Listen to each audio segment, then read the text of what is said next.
Hi, parents of teens and tweens. I'm going to spend some time today talking to you about anger. Anger, for me at least, is a really uncomfortable emotion. I hate feeling it towards someone else, and I can hardly focus on anything besides wanting to fix things when I know someone is mad at me. So I get it when parents express distress about their kids being angry. Whether it's a toddler tantrum or the silent treatment from a teen, it just doesn't feel good to be the target of their discontent, right? So I'm going to screen share so I can share a little information with you today. There we go. Feeling distress over your child's anger is really normal. Giving in to alleviate your own distress, however, will in the long run cause you more distress. If your child learns that you can be manipulated with anger, then you're eventually going to become a hostage to their happiness. So instead, it's important to remain firm and kind so that your child learns not only where your boundaries are, but also how to recover from their own anger, because that's a really important life skill.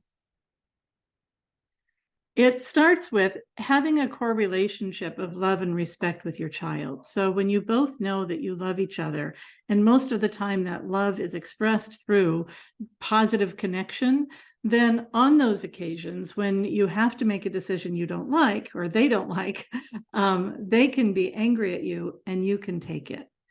You don't need to be their best friend, and you don't need them to like you all the time, because at your core is an understanding between you and your child that you love each other all the time, no matter what. I think it helps to create some emotional distance by asking yourself some really important questions, like, first of all, what's happening from my child's perspective? Are they tired? Are they hungry? Are they stressed? Or are they just mad because they aren't getting what they want? But asking that question can really help us decide, what is really the underlying cause of this explosion that they might be having? And that informs how we respond to it, right? The second question we can ask is my decision respectful, reasonable, and appropriate to the situation? If so, then stand firm and allow your child to work through their anger. And finally, is there an opportunity for problem solving and compromise here? And if yes, then schedule a time for a discussion. A positive discipline tool that I really like is called the Wheel of Choice. You can encourage your child to make one at a time when you're both calm, not when you're flipped. When you're calm, your lid is down, you're both feeling rational. That's a good time to make this wheel of choice. You can talk about what helps you, what helps them re-regulate or calm down when they're feeling angry, frustrated, emotionally overwhelmed. You can make an actual wheel of choice if you and your child want to be creative about it. It can be a good art project, or you can just keep it to a simple list. Either one is fine. You can each make your own list together, or you can create a list with separate options that you'll both use. So, for example, on my list, I would put go for a fast-paced walk or do some other intense exercise or talk about it with a friend, take slow, deep breaths and spend a few minutes by myself, recentering, and actually straightening and cleaning something actually helps me calm down. Some people might think that's a little weird, but it does help me. Some people like to take a hot shower. Others punch a pillow or something else soft to kind of pound out that energy. And many people find listening to music helpful. So whatever helps you and your child, put maybe 4 or 5 things on the list or the wheel, and then put it where you both have easy access to it.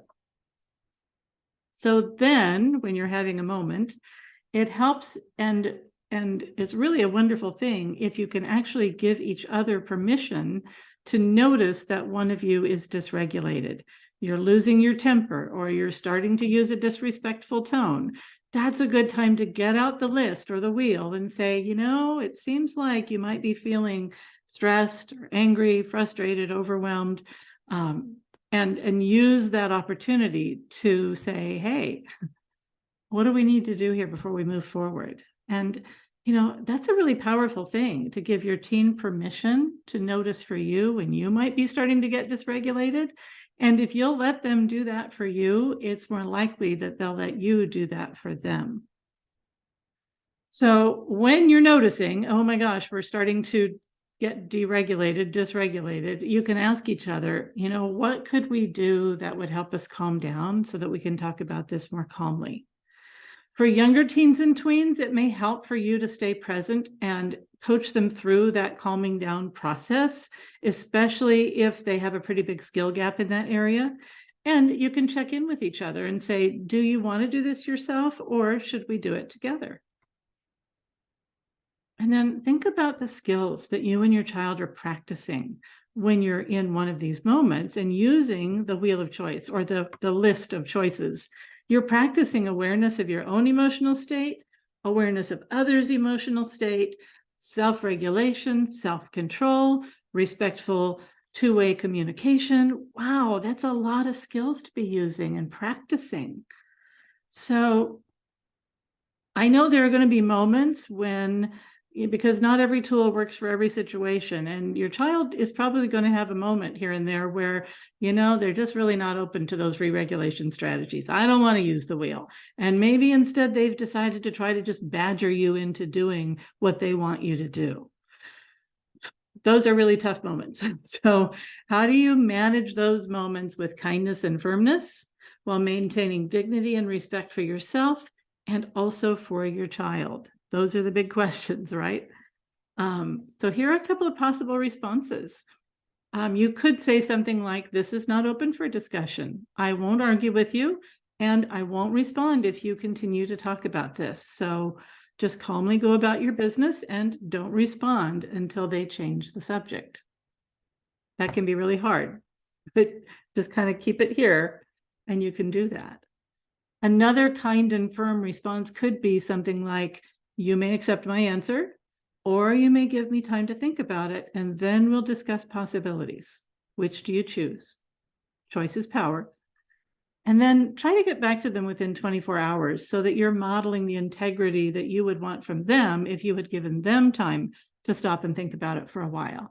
And once you've had time to think and they've had time to calm down, you're both more likely to be in a frame of mind where you can have a solution-focused discussion.